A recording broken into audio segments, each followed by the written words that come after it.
So this is gonna be kind of a long video, but this is something I definitely want to talk about. You're gonna learn something today, so y'all better watch this. My name is Auntie Sean. I'm a psychic medium, and I've been doing this for almost my whole life. And let's talk about why people think they're evil spirits. One, this lovely commenter, the Donut Fiend, who I think I know personally, and I really enjoy her, and I just want to say, I adore her, is talking about how they worked at a detox clinic and they genuinely felt like there was something really evil there. So, if we're talking about like a drug detox or any sort of medical facility, there's going to be extremely heightened emotions. Now, I'm assuming that this is a drug detox clinic. People are probably experiencing trauma, fear, anger, emotions that are extremely heightened. And what's happening is that location is absorbing years and years and years of that freaking insane, like crazy energy. And it is becoming palpable. Now, in one of your other comments, we expressed that, hey, this is definitely, just residual energy. And you said, well, it definitely felt evil. Okay, we have to remember that spirituality and metaphysics and energy, while all talking about similar topics and in the same sort of like ocean of information, when we're talking about spirituality, when we're talking about spiritual energy, I mean loved ones who've crossed over, spirit, conscious energy. When I'm talking about metaphysical energy, I'm talking about energy that is not just crossed over conscious energy.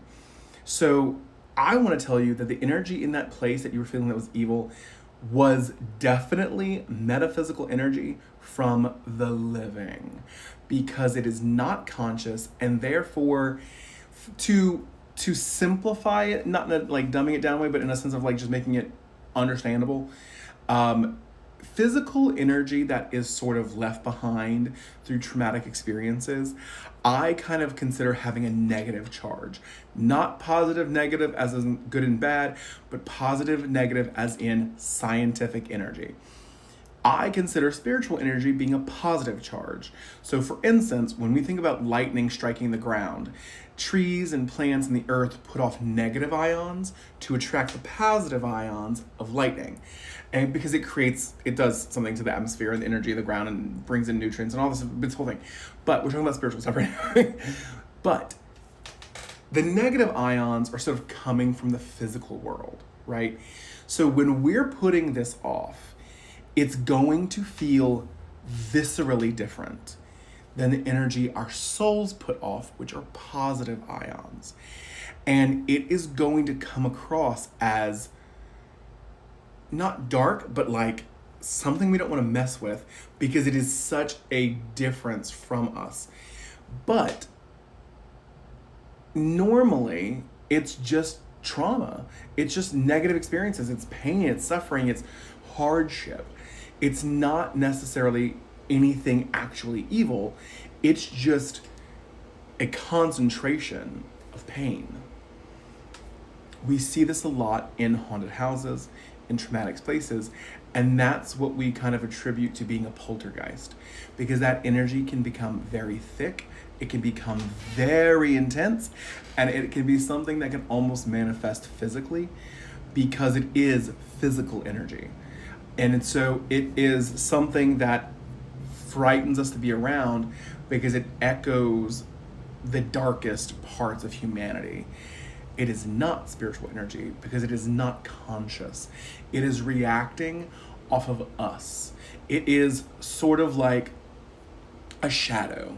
When we move, it moves. Only difference is, because we as human beings who are conscious and have spiritual energy and positive ions and negative ions, our physical body, which puts off negative ions, and our soul, which puts off positive ions, we've immersed that within ourselves, which is where a lot of like our conflict comes in. But when we are experiencing that just pure negative ion from residual energy in a space, it's almost a fear that we're going to fall victim to it. And so therefore we kind of put up boundaries, we express fear, we start sort of pushing it back.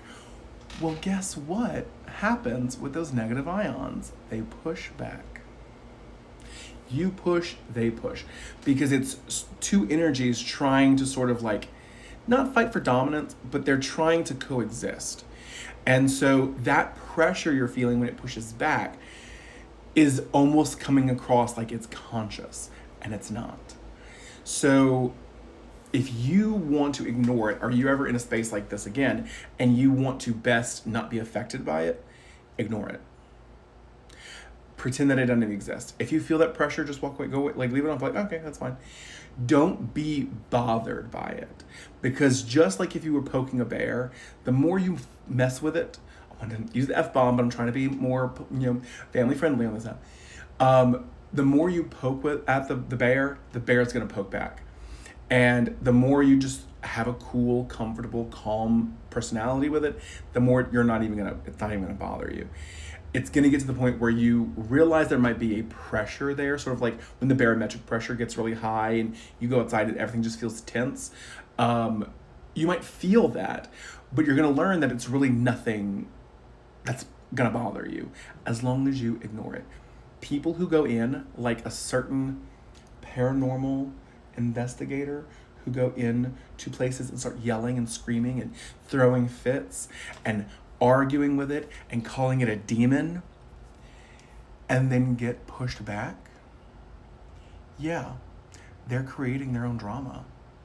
That is not a spirit. That is a poltergeist. That is physical energy that is stuck in a location and being poked, punched, beaten up. So you know what it does? It pushes back. That energy can be cleansed actually quite well. I want to tell you that you can sing, laugh. If you're someone who likes to pray, you can pray. That is not a requirement.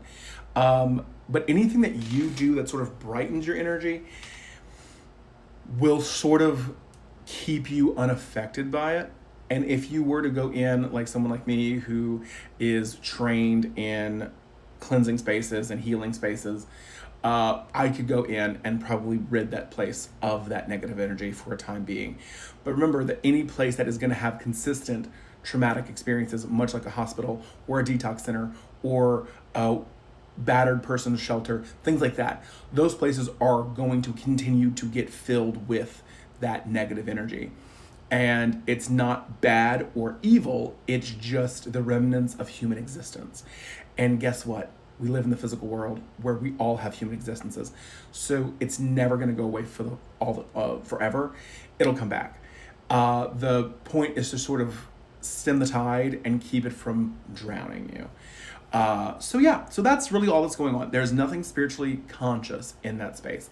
For those of you who might argue with me, feel free to put your comments in the comments below and give me some traction to this video. But for those of you who agree with me, comment below and go call. Thank you, Sean.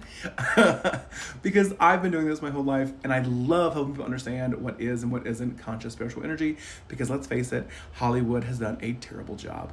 Thank you so much for letting me do this video for you. I hope you enjoy it, and have a wonderful day.